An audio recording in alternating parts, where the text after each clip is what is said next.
Bem-vindos ao Grupo Marcos, eu sou Carlos Luiz. Bom dia, gente, eu sou a Vitória. Hoje a gente começa o nosso segundo módulo. Esse primeiro encontro é para explicar a base desse módulo, inclusive a mudança de nome. Chegamos no momento em que o módulo vai ser rebatizado, ou vai ser batizado, não sei, mas ele vai mudar de nome, que é uma tradição muito bonita que o próprio apóstolo Paulo, Saulo, seguiu. Então, é importante entender, já tocando aí no assunto, que os símbolos, as tradições têm seu valor desde que a gente entenda o significado espiritual. Mudar de nome por mudar de nome não faz sentido. Agora, se você resolve mudar de nome porque na sua tradição, e isso você sente profundamente como verdadeiro, simboliza uma mudança de vida, é muito bonito, Não há problema nenhum. Os cristãos fizeram isso, Paulo fez isso. É importante entender que não é o ato externo, é o significado profundo para o indivíduo. Tem muito a ver com o tema. Então, nós mudamos de nome. O módulo 2, o módulo 2, não fui eu nem o Grupo Marcos. O módulo 2 muda de nome. Ele muda do nome Imigração Espiritual para o nome Doutrina Secreta. Na hora certa. E hoje, o encontro de hoje é para vocês entenderem a relação, não apenas profunda, mas a relação de causa e efeito entre migração espiritual e doutrina secreta. Se a gente não entende a migração espiritual, explicar a doutrina secreta fica muito difícil, falta uma peça para montar esse quebra-cabeça. Então, entender o que é a doutrina secreta de uma forma do seu real valor só dá se a gente entender migração espiritual. A gente pode dizer que a doutrina secreta na Terra é um fenômeno social, no sentido amplo do termo, que só se explica a partir da compreensão da migração espiritual. Vou pegar um exemplo, não uma analogia não tão boa, mas eu acho que ajuda bastante. Por exemplo, se você chega aqui, no Brasil, sei lá, em 1600, 1550. E aí você encontra uma tribo indígena com foices, com facas. Você vai dizer, eles não tem como ter produzido isso. Eles não sabem extrair ferro, eles não têm fundição, eles não sabem nada. Como é que esse grupo aqui está com serrote e com faca? O que é isso? Você não tem como explicar. A não ser que você entenda que houve um processo de migração entre Europa e Brasil, que outros povos que já dominam aquela tecnologia trouxeram e entregaram para eles. Estou falando uma coisa material para facilitar. A doutrina secreta são as reflexões mais profundas, mais amplas, mais sábias sobre as verdades do universo. Não tem como o terreno saber disso.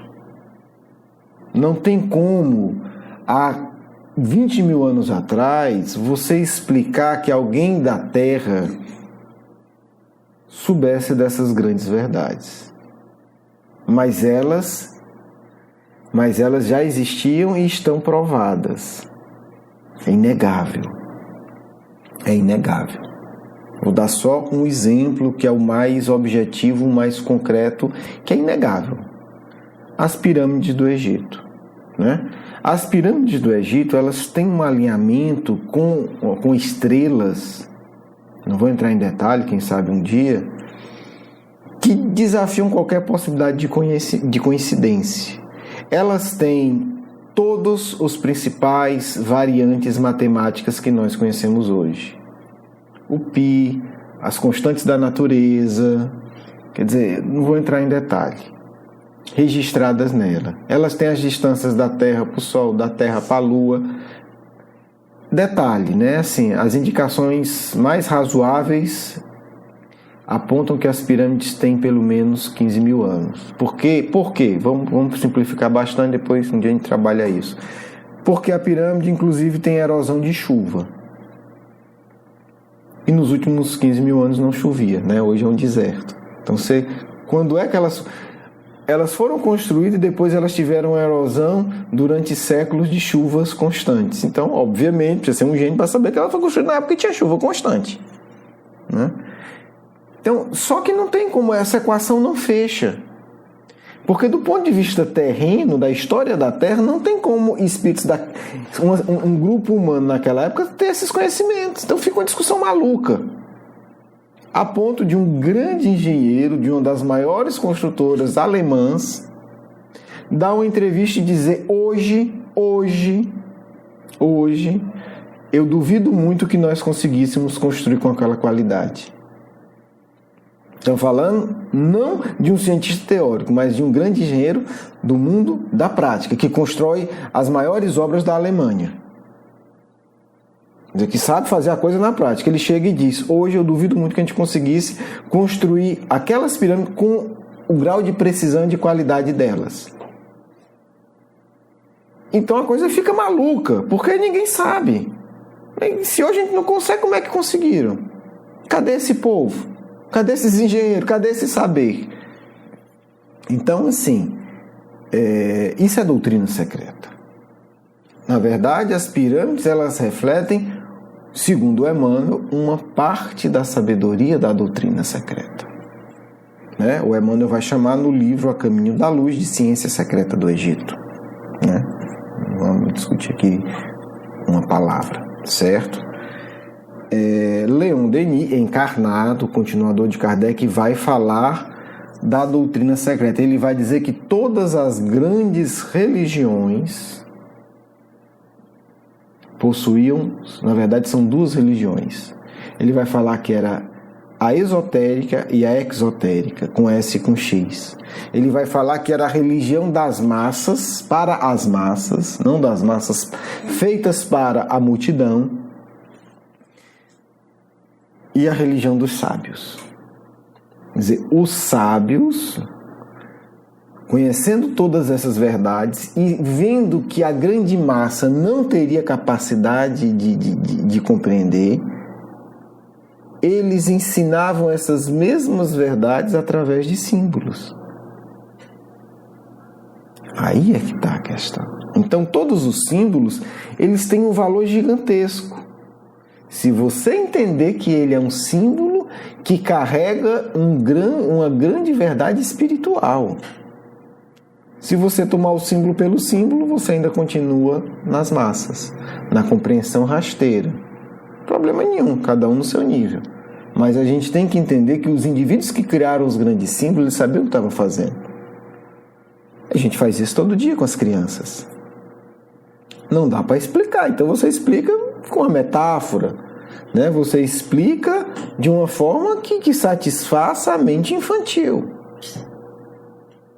né? Quando a criança diz: o que acontece quando alguém mata alguém? Meu filho vai para a cadeia. Ok, né? Num país sério, às vezes no Brasil é assim. Ok, está explicado. Mas é isso que acontece de fato? Não, é e não é. Porque assim, o que é que acontece de fato? Há o crime, se o indivíduo foi pego em flagrante delito é um procedimento, se ele fugiu é outro, se ele foi capturado depois é outro, se instala um tipo de julgamento, aí se decide se vai ser o tribunal do júri ou não, quer dizer, tem uma multidão de detalhes. E você diz, ele vai preso. Mas entre o delito, a apuração, o julgamento, a técnica de julgamento, as possibilidades de até ser preso, é um longo processo, é muito complexo. Você não vai contar isso para uma criança. Então você fala a parte mais visível, certo? Então toda vez que a gente explica algo para uma criança, a gente está fazendo o que esses grandes espíritos fizeram com a gente nos últimos milênios. Ensinaram a verdade simbólica. E o maior dos iniciados fez isso também conosco. E ele falou que fez, né? Estamos falando de Jesus. Ele diz: olha, eu tenho muita coisa para ensinar para vocês. Você não pode suportar. Vocês não vão dar conta. Então, tenta entender isso aqui. Tenta entender a parábola da semente, né? do semeador. Tenta entender o símbolo da semente. Tenta entender quando eu comparo o reino dos céus com um grão de mostarda. Tenta entender isso. Depois eu vou mandar alguém para explicar mais. Mesma lógica, gente. Mesma coisa. Em essência. Mesmo princípio. Né? Quando Jesus diz cada um segundo as suas obras, Nossa Senhora, você tem aí um panorama de lei de causa e efeito, de processo evolutivo que engloba a história de muitos mundos. Você tem toda uma realidade do magnetismo que a gente está começando a entender. Né? Então, assim, a coisa é muito profunda.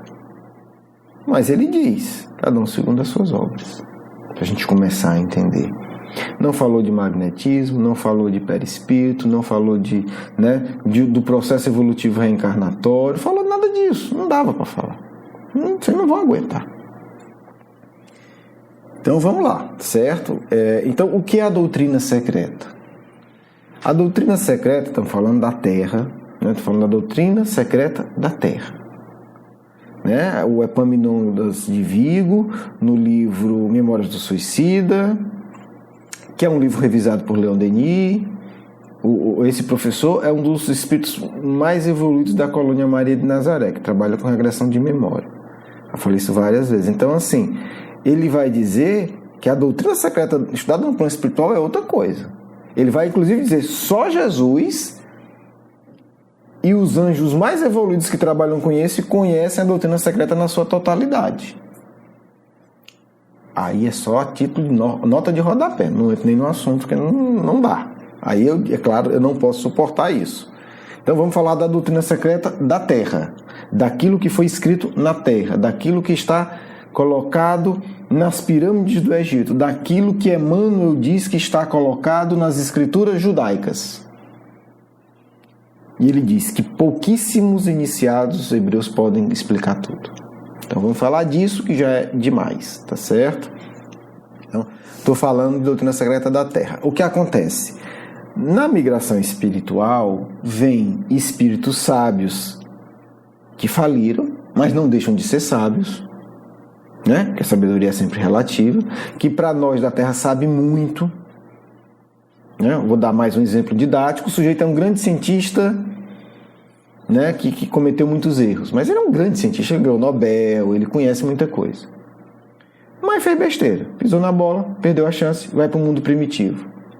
Ora, meu amigo, no mundo primitivo esse sujeito ele é um gênio, e ele está nesse mundo primitivo e depois de 5, 10 mil anos ele se espiritualiza e ele se junta com outros grandes cientistas e começam a estudar e entender as coisas num pequeno grupo, porque a maioria é primitiva, a maioria não vai entender. Então esse sujeito, você imagina um prêmio Nobel depois de 5 mil anos de evolução moral e de estudo do que era possível, ele vai começar a elaborar uma doutrina secreta. Ele vai começar a entender as coisas de forma mais profunda. Agora não é só isso, porque esse não chegaria tão longe quanto a doutrina secreta da Terra chegou. Você imagina que toda migração espiritual tem voluntários, gente. Tem voluntários. Tem espíritos que estão no nível evoluidíssimo, mas diz, poxa, 30 espíritos que eu amo profundamente. Vamos pegar o caso de Capela, que é o que Emmanuel conta. Mas entendendo, o caso de Capela é apenas um dentre muitos. A gente trabalhou isso no módulo 1, né? No módulo Migração Espiritual. Então, quem não viu ou não lembra, dá uma olhada lá, que eu acho que está bem legal. Emmanuel fala de Capela. Capela é um caso. Migração espiritual entre mundos é igual migração no planeta Terra hoje. Você tem todo tipo e jeito. Hoje você tem alguém chegando no Brasil migrando. Uma pessoa, duas, uma família. Todo dia tem isso em todo canto. Então não é novidade. Para espírito isso não é novidade. E os espíritos apontam no livro dos espíritos para Kardec. Isso não é novidade. Kardec pergunta, quer dizer que agora tem gente reencarnada na Terra pela primeira vez? Os espíritos dizem sim, óbvio. Tipo assim, normal. Não é como se alguém me perguntasse, você está dizendo que hoje tem alguém vindo de outro país e vai migrar e se estabelecer no Brasil? Óbvio, normal. Alguém que nunca veio para o Brasil está chegando hoje no aeroporto ou num porto e vai morar aqui? Provavelmente sim, nada demais, meu amigo. Então, normal. Então, o que acontece? Digamos, um espírito muito evoluído vê que grande parte dos espíritos ligados a ele vão migrar para a Terra. Ele pode escolher, dizer, bem, pensei, avaliei, prós e contras. Ele tem liberdade, porque ele fez o dever de casa dele. A lei está totalmente a favor dele, porque ele está do lado de Deus. Ele pode escolher, simples assim. Ele pensa e diz, bem, eu vou para a Terra. Eu vou acompanhar esses espíritos que eu estou ligado. Eu gosto muito deles. Tudo bem, 10, 20 anos de sofrimento, mas eu estou disposto. Eu amo esses espíritos a esse ponto. Ele pode escolher. Certamente muitos amigos disseram assim, deixa quieto, deixa esse povo e fica aqui. Ó. Não vai te meter nisso, pelo amor de Deus. Mas ele pode escolher. A gente vê isso equivalente no livro, se eu não me engano, Renúncia, né, de espíritos, e aí só no âmbito da Terra, mas é um paralelo justo, eu penso, que diz assim, eu quero voltar para o planeta. Aí o amigo dele disse, não precisa mais, vamos para as esferas superiores, tu já fez tua parte, a gente vai colaborar de lá. E eles conversam. Alguns vão para as esferas superiores e colaboram das esferas superiores e tem seu valor. Ele já fez a parte dele, no sentido mais grosseiro. Ele pode fazer agora no outro nível. Problema nenhum. Outros dizem, não, eu vou reencarnar. E os amigos tentam convencer que não. Alguns são convencidos e não reencarnam e outros reencarnam. Essa é a história do livro. Desculpa, não é o Renúncia, é o Ave Cristo. Mas o Renúncia também é algo parecido. Né? O espírito... né, Alcione, o guia espiritual diz, minha filha não precisa, e passa, né, horas tentando convencer que não, mas ela quer, então vai, tá certo? Então, são realidades, do ponto de vista espiritual, comuns, rotineiras, não é uma exceção, não há um abalo cósmico, são decisões graves, mas nada de novo. Esses espíritos que abnegadamente resolveram vir para a Terra são os fundadores da doutrina secreta. Né? É uma expressão, né, mais do inglês, mas é bonito, né? São os pais fundadores. Né? São os pilares da doutrina secreta na Terra. São esses espíritos. São espíritos que já não têm mais um compromisso com a lei no sentido da lei da inferioridade, o karma negativo. Eles não estão mais presos às paixões grosseiras. Eles não estão mais disputando cargo, fortuna, aplauso. Isso para eles já virou tolice. Não faz sentido simplesmente. Do mesmo jeito que para a gente não faz sentido se alimentar de carne humana, para mostrar que a gente está devorando o inimigo, é a mesma coisa. Eles olham isso como uma coisa muito parecida. Quer dizer, quando um espírito desse vê a gente disputando para humilhar o outro e para se elevar socialmente, ele sente o mesmo asco, a mesma aversão que nós hoje sentimos em se alimentar de carne humana para poder provar que a gente está devorando o inimigo. A evolução é muito curioso, né? A gente olha e diz, mas comer carne humana para provar que eu estou devorando o meu inimigo? Mas é muito próximo, né? Da gente, eu vou pisar em fulano, eu vou ganhar dinheiro e vou chegar lá todo arrumado, rico, num carrão para, né, para provar que eu sou melhor do que ele. Ou eu vou humilhar ele publicamente. Alguma coisa do tipo que a gente faz todo dia. Para um espírito desse nível, isso gera uma aversão para ele, quanto geraria para a gente ver o sujeito comendo o braço do inimigo dele cozido ou assado. Para provar que ele venceu o inimigo, que ele é o bom. Então são espíritos que estão... assim... É outro universo. Quando eu olho para mim, imagino o espírito dele, eu olho para um espírito desse, né, olho no sentido da percepção psicológica, é outra coisa. Né? Não é que ele... É porque a gente às vezes... Não, é porque ele vai sentir a tentação de ser famoso na Terra e vai resistir. Não. Ele tem aversão, meu amigo, é diferente. Carlos, tu está inventando isso de onde? Livro dos Espíritos. Os Espíritos dizem para Kardec: aquilo que dá prazer para vocês nos gera aversão. É isso. Um dia eu vou escrever um livro sobre essa questão, porque é muito bonito do ponto de vista psicológico. Né? Então, assim, não é que a gente goste menos. Né? Não é que a gente acha que não é uma coisa, não é bem feito, não. Para a gente isso é aversão.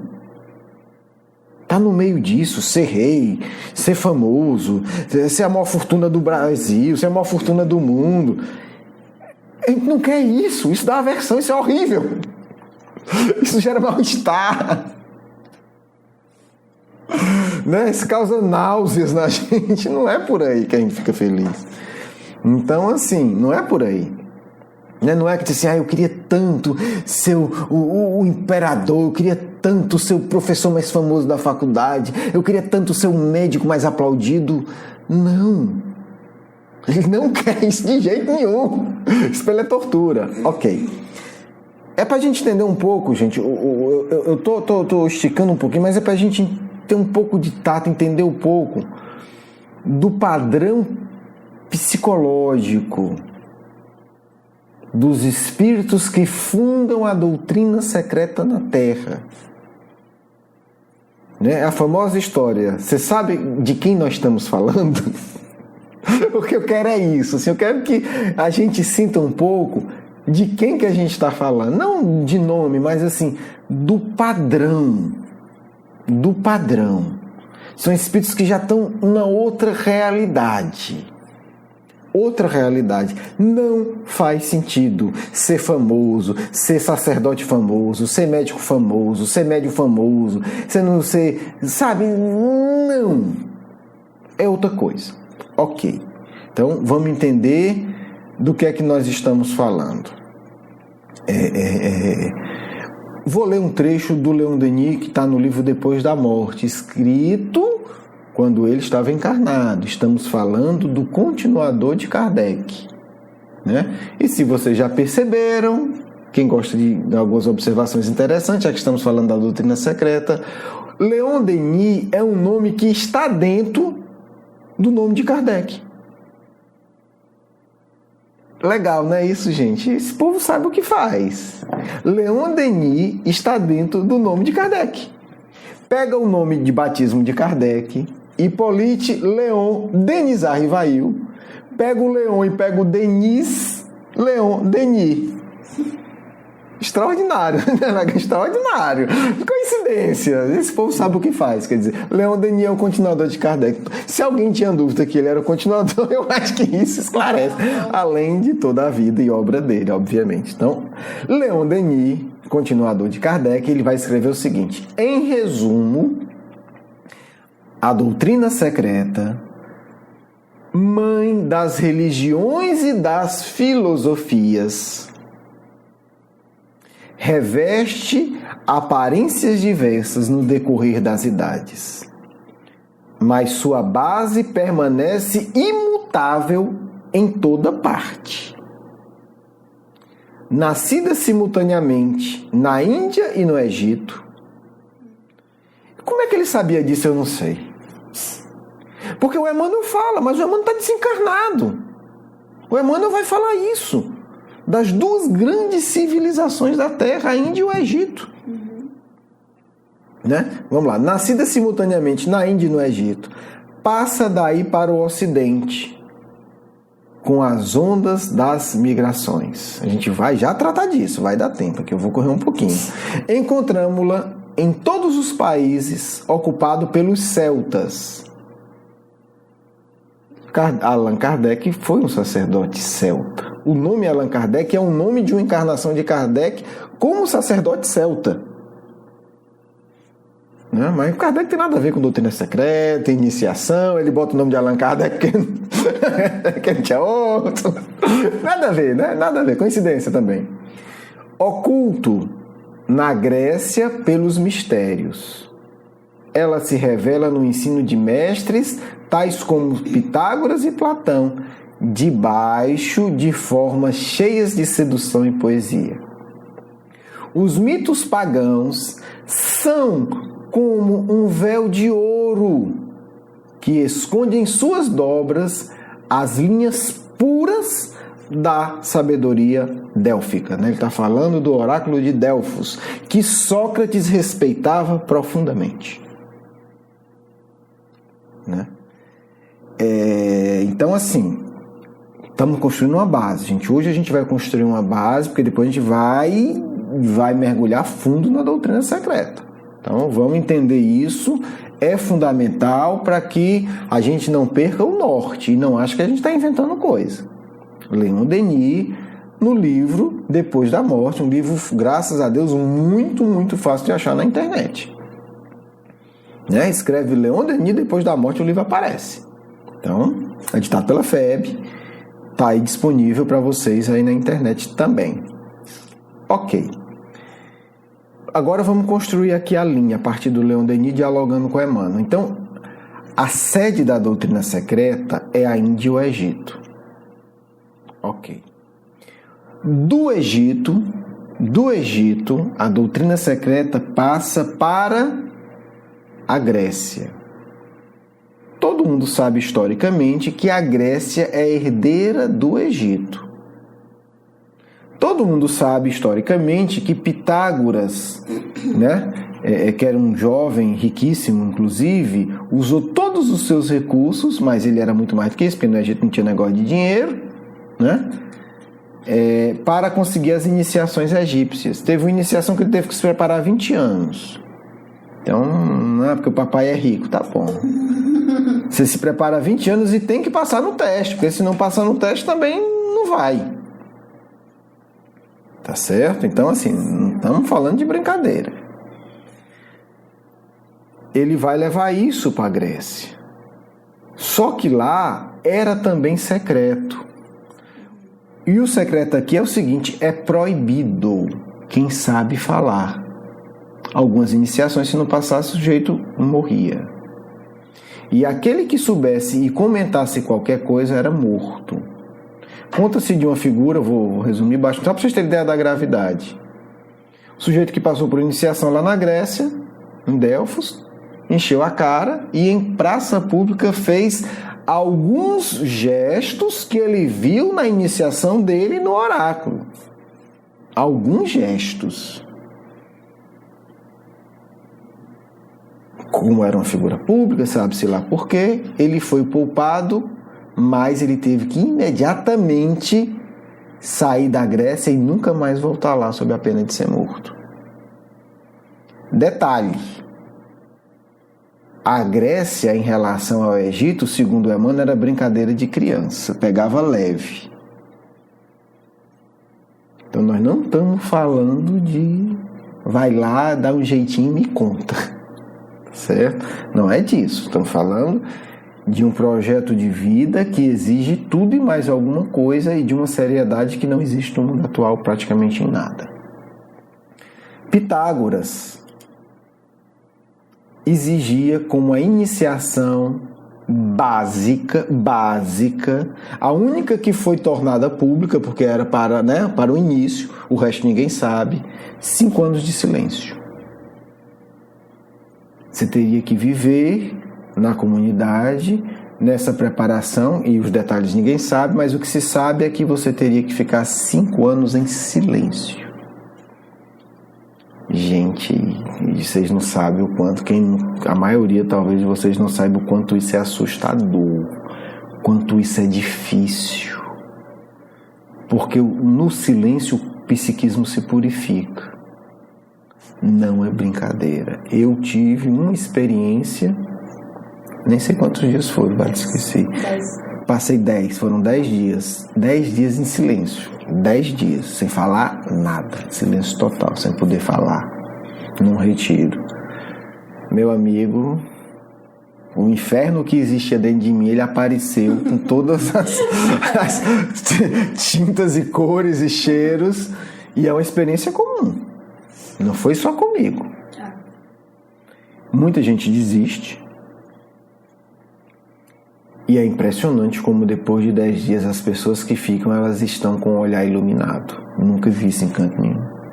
Você não vê ninguém com a cara triste, porque durante os 10 dias você vê rosto de pavor e de tristeza. Se você for pintor e quiser modelos de rosto de pavor e depressão e tristeza, meu amigo, vá para um retiro desse. É assim, um negócio assustador. Mas quando fecha isso aí, você diz, meu Deus, como é que pode? Todo mundo assim, com um brilho no olhar inacreditável. Gente, eu estou falando de 10 dias, né? Agora imagina 5 aninhos. Era o básico, o resto ninguém sabe. Ok. Só que tem um detalhe também extraordinário. E aí quem vai contar é o Emmanuel. Vamos lá. Eu não vou falar, tá aí no texto, o que o Emmanuel fala do Egito, né? E dessa relação do Egito, dos iniciados egípcios com as iniciações gregas, né? Então o Leon Denis não erra, porque hoje se reconhece que a Grécia, né, como a fonte da filosofia e da ciência ocidental, mas a Grécia foi buscar isso na doutrina secreta do Egito e é uma pálida experiência, um pálido reflexo da verdadeira doutrina egípcia. Mas o Emmanuel vai fazer uma ponte aqui que é histórica também, não é só a ideia do Emmanuel não, né? A gente tem fundamento histórico. Ele vai dizer o seguinte no livro A Caminho da Luz, Judaísmo e Cristianismo. Estudando-se a trajetória do povo israelita, verifica-se que o Antigo Testamento é um repositório dos conhecimentos secretos dos iniciados do povo judeu. Aí a gente diz, mas o Leon Denis falou que as duas fontes da doutrina secreta é Índia e Egito. Que história é essa que o Emmanuel está contando aqui, né? E que somente os grandes mestres da raça poderiam interpretá-la fielmente nas épocas mais remotas. Eminentes espiritualistas franceses, nos últimos tempos, procuraram penetrar os seus obscuros segredos e, todavia, aproximando-se da realidade com referência às interpretações, não lhe foi possível solucionar os vastos problemas que as suas expressões oferecem. Vamos lá, vai ficar mais interessante agora. Vou ler 2 parágrafos mais. Os livros dos profetas israelitas estão saturados de palavras enigmáticas e simbólicas, constituindo um movimento parcialmente decifrado da ciência secreta dos hebreus. Contudo, e não obstante a sua expressão esfingética, estamos falando da esfinge, é no conjunto um poema de eternas claridades. Os seus cânticos de amor e de esperança atravessam as eras com o mesmo sabor indestrutível de beleza e crença. Né? Quando a gente fala indestrutível, estamos falando da doutrina secreta. É por isso que, a par do Evangelho, está o Velho Testamento, tocado de clarões imortais para a visão espiritual de todos os corações. Uma perfeita conexão reúne as duas leis, que representam 2 etapas diferentes do progresso humano. Moisés, com a expressão rude de sua palavra primitiva, recebe do mundo espiritual as leis básicas do Sinai, construindo desse modo o grande alicerce do aperfeiçoamento moral do mundo. E Jesus, no Tabor, ensina a humanidade a desferir das sombras da terra o seu voo divino para as luzes do céu. Lá na frente, vamos agora ler esse último parágrafo, que ele é revelador. O que o Emmanuel está dizendo é que o Antigo Testamento, ou o Velho Testamento, ele tem a doutrina secreta, de forma enigmática e simbólica, e que ele ainda, ele está dizendo que ele tem o sabor indestrutível de crença e beleza. O que ele está dizendo? Não está desatualizado e nem vai ficar, se você entender ele como revelação enigmática da doutrina secreta, e que ele está ao lado do Evangelho. O Evangelho está mais alto, mas ele está ao lado, está conectado. Aí tudo bem, até agora fica a questão, mas que relação é essa do Egito e da Índia com os iniciados judeus? Quem é esse povo? É outra migração espiritual? De onde é que eles tiraram? De onde eles tiraram? E aqui o Emmanuel mata a charada com dado histórico. Com dado histórico. Não é com a acrobacia interpretativa espiritual, não. O grande legislador dos hebreus, isso é reconhecido pelos judeus, a mesma figura, trouxera a determinação de Jesus, antes de Jesus vir ao mundo, com respeito à simplificação das fórmulas iniciáticas, para a compreensão geral do povo, A missão de Moisés foi tornar acessível ao sentimento popular as grandes lições que os demais iniciados eram obrigados a ocultar. E, de fato, no seio de todas as grandes figuras da antiguidade, destaca-se seu vulto como o primeiro a rasgar a cortina que pesa sobre os mais elevados conhecimentos, filtrando a luz da verdade religiosa para a alma simples e generosa do povo. Tá, mas não respondeu nada aqui, né? Não, né? Qual é a relação? Muito simples, muito simples. Historicamente se sabe que Moisés foi um grande iniciado egípcio. Moisés foi beber na fonte. Moisés teve acesso a todas as informações da doutrina secreta egípcia. E como um espírito extremamente evoluído, ele entendeu tudo. Ele passou pelas iniciações e teve acesso a tudo. Então, assim, podemos dizer que tanto Grécia quanto, o povo hebreu são herdeiros e legítimos representantes da doutrina secreta egípcia. Obviamente, a missão de Moisés é muito parecida.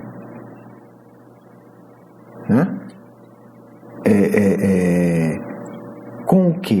Com a missão daquele que tem uma compreensão muito profunda e tem que pegar todo aquele saber e expressar de forma verdadeira, mas simplificada. Essa é a missão de Moisés. Como coloca Emmanuel e como a história prova. Moisés era filho adotivo do faraó.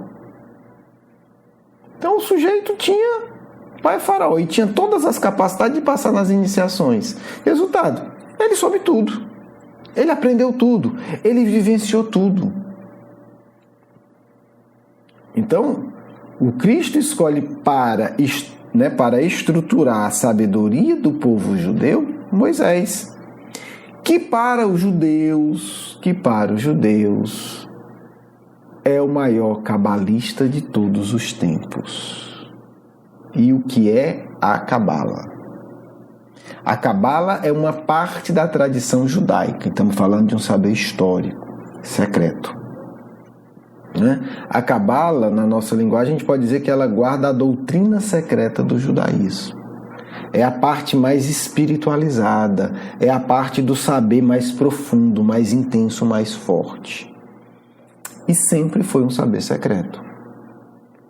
Graças a Deus, as coisas vão se modificando, porque o Cristo vai querendo, nos dar a possibilidade de conhecer.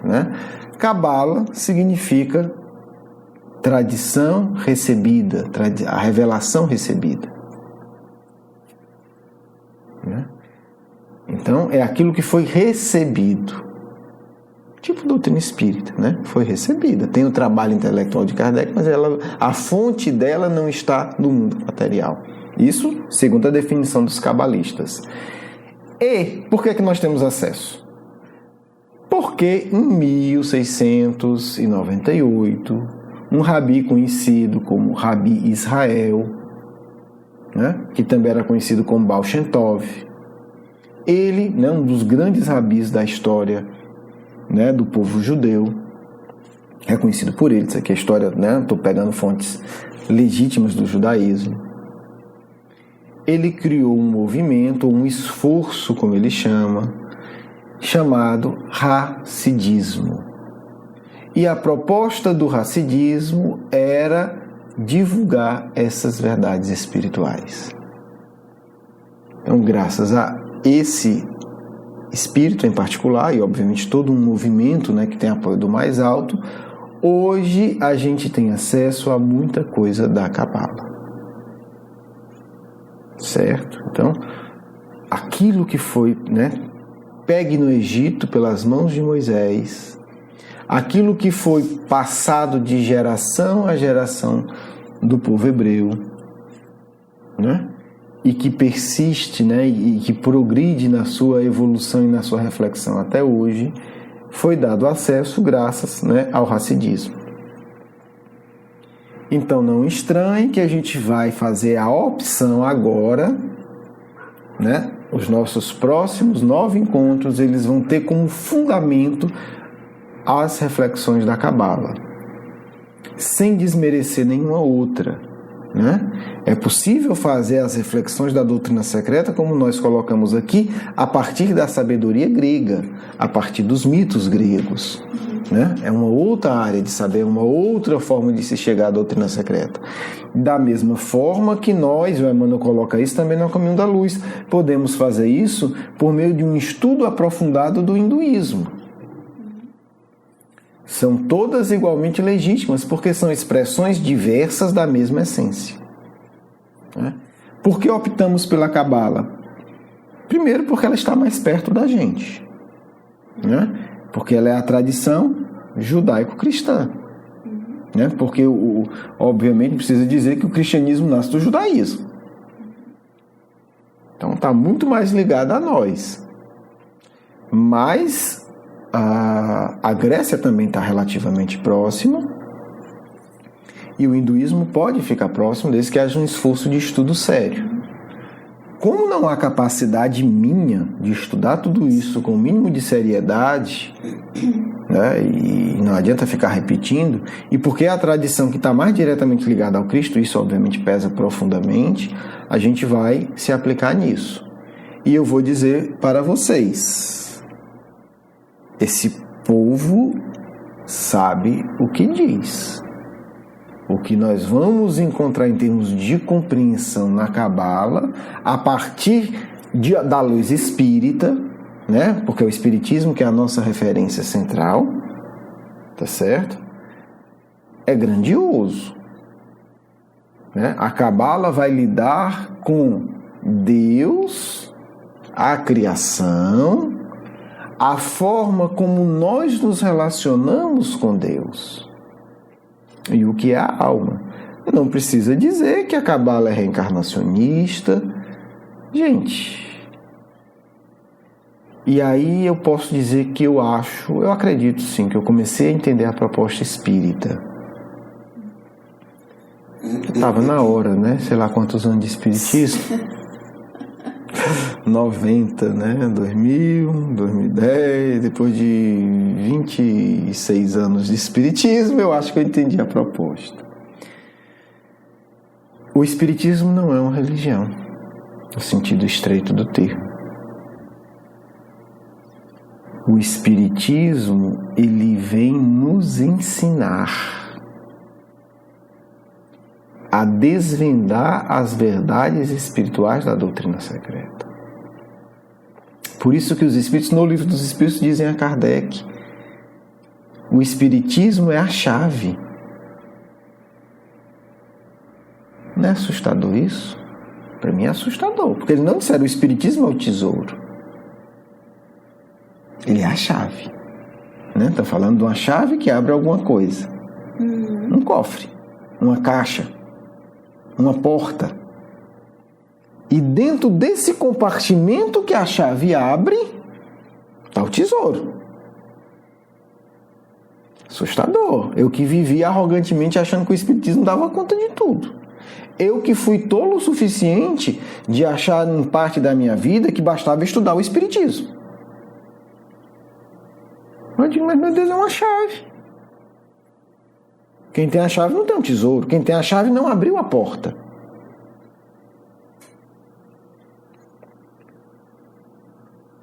É a chave. Talvez a chave que abra a porta de um castelo maravilhoso. Mas não é o castelo. E não é a porta. É a chave. Será que os espíritos falaram isso sem pensar? Pouco provável. No Livro dos Espíritos isso é quase impossível. Porque, será que foi o médium? Pouquíssimo provável, porque o Livro dos Espíritos ele foi realizado por psicografia indireta e foi revisado por dezenas de médiuns. O Livro dos Espíritos é um artefato mediúnico criado com uma delicadeza incomparável. Eu nunca vi nenhum livro mediúnico na história toda do Espiritismo e fora do Espiritismo, eu nunca vi um livro mediúnico ser realizado com tanto critério, gente. Não há, eu desafio. Há alguns outros que são surpreendentes, um dia a gente fala deles. Até desconhecidos. Mas assim, não há. Ele não foi uma psicografia, me desculpe. Ele foi um livro avaliado por Kardec, de psicografia indireta de dezenas de médios e ainda checado com outras centenas de médios por psicografia direta de centenas de lugares. Então assim, gente, o Livro dos Espíritos é um negócio assim que a gente tem que... Até o símbolo do Livro dos Espíritos, né, que é a parreira, aquele ramozinho de uva, do pé de uva, foi desenhado mediunicamente. Então, sabe, aquela coisa que você diz, meu Deus, é um critério, é uma sutileza, é um carinho excepcional. Então, assim, nós vamos adentrar a partir do próximo encontro, vamos ter 3 encontros tocando no tema Deus, a partir deste diálogo. A base é o Espiritismo, né? A chave é o Espiritismo, a porta que a gente vai tentar abrir é a porta da doutrina secreta, chamada, né, por via da Cabala. A gente vai chegar na doutrina secreta com a chave do Espiritismo abrindo a porta da Cabala. Né? Vamos ver até onde a gente consegue, mas a tentativa é essa. Tá certo?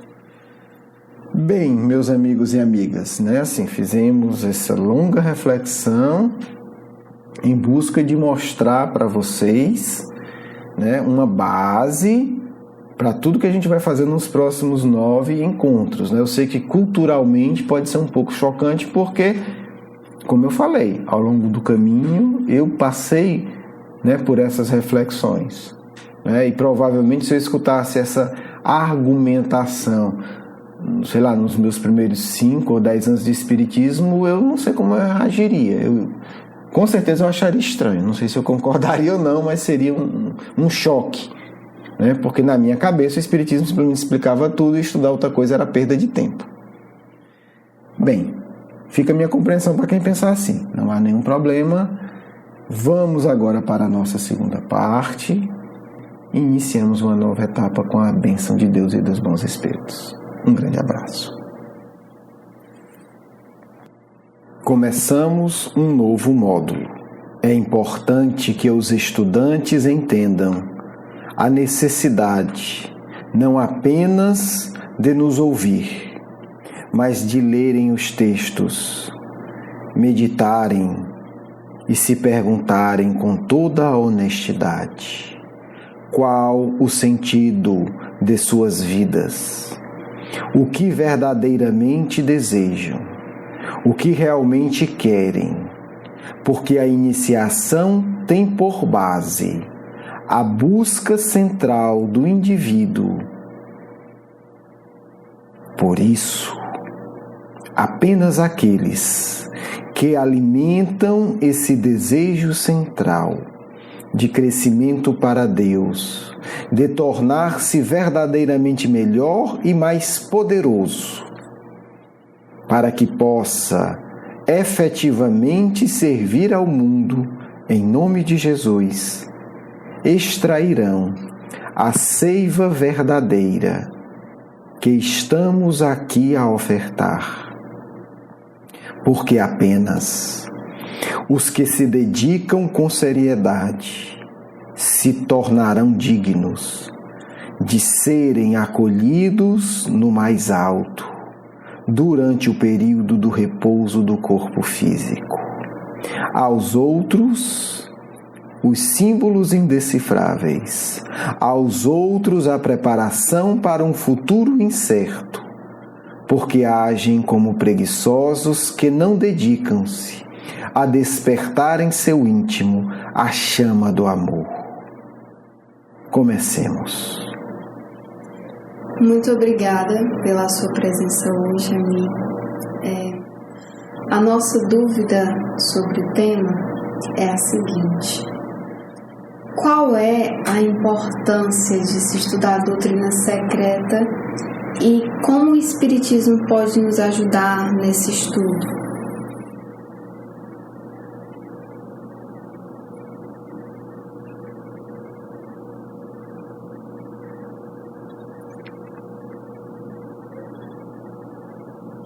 A doutrina secreta é a doutrina que irá vos ensinar a verdadeira transformação íntima. O Espiritismo é a base posta por aquele mesmo iniciado antigo que volta ao mundo para vos auxiliar mais uma vez aos espíritos revoltados de outrora que se tornaram, por conta da revolta, inaptos a compreender as grandes verdades. O Espiritismo vos dará a capacidade de entender a doutrina secreta, porque a doutrina secreta tem como objetivo último a transformação íntima do ser. Entender isso é indispensável. Os segredos antigos não eram os segredos técnicos da ciência, embora também estivessem na doutrina.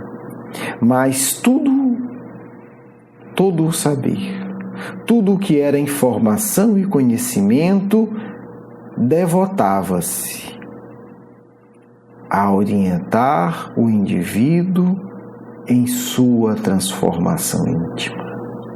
Por isso a doutrina secreta pode ser expressa em templos dos mais variados. Por isso a doutrina secreta pode ser expressa em danças as mais variadas. Por isso a doutrina secreta pode ser expressa em mitos os mais variados. Por isso a doutrina secreta pode tornar-se poesia de inúmeras formas. São expressões. Por isso a doutrina secreta pode tornar-se expressões diversas dos diversos tipos de ciência que existem no mundo. Mas tudo isso são meios, tudo isso são caminhos. Por isso, o grande iniciador do planeta vos afirma: eu sou o caminho. São caminhos. São caminhos diversos que se sintetizam no Cristo, que é o caminho. São as pequenas ruas que indicam a imensa avenida, que é o Mestre. Mas ainda assim, se fala de caminhos. O próprio Mestre não se colocou como o fim, como a finalidade. Então todo esse saber, todas essas ciências, todas essas expressões artísticas e todo o Evangelho são caminhos. Porque se o próprio Mestre se define como caminho, ele nos autoriza a falar desta maneira. Mas o objetivo é a transformação do ser. Não é o acúmulo de conhecimentos. Não é a coleção de informações eruditas ou não.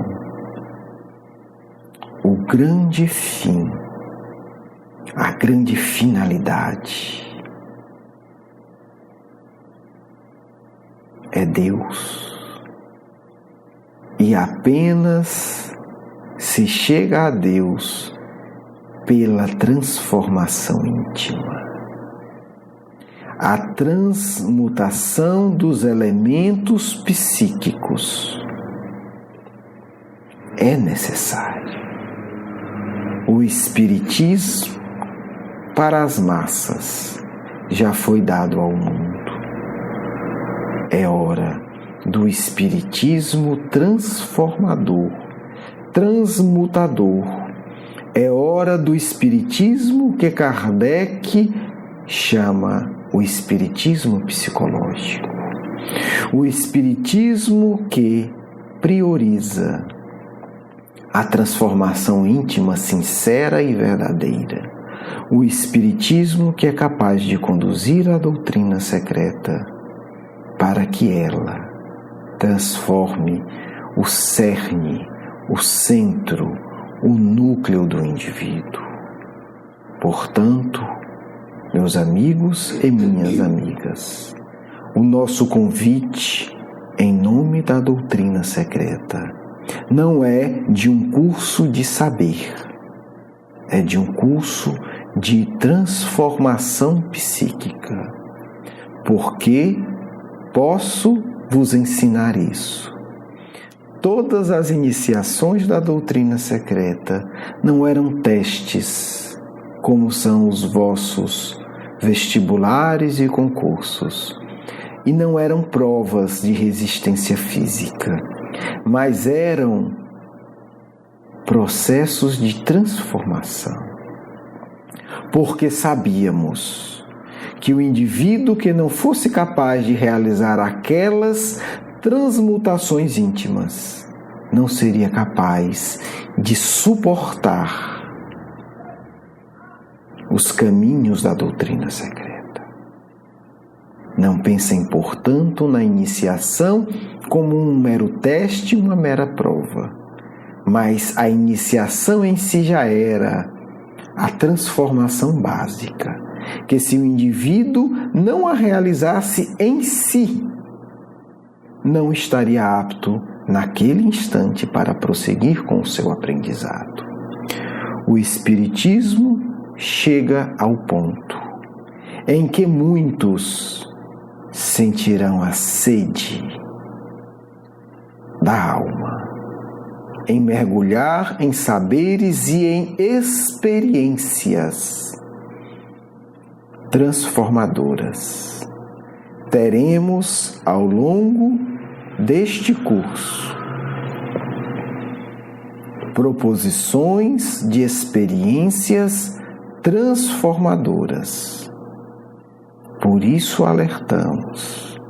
O Espiritismo, em sua fase psíquica, psicológica, irá exigir de seus sinceros adeptos a coragem daqueles que possuem uma fé inabalável no amor de Deus e na proteção do Mestre, porque os covardes recuaram sempre ante os processos de espiritualização iniciática.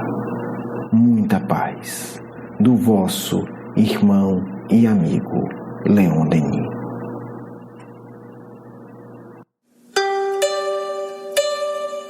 Quero agradecer o seu carinho, a sua atenção, e para conhecer mais do nosso curso Educação Espírita, um convite à juventude, do nosso programa Nova Geração e os nossos livros, por favor, visite o nosso blog grupomarcos.com.br. Você é muito bem-vindo. Um grande abraço.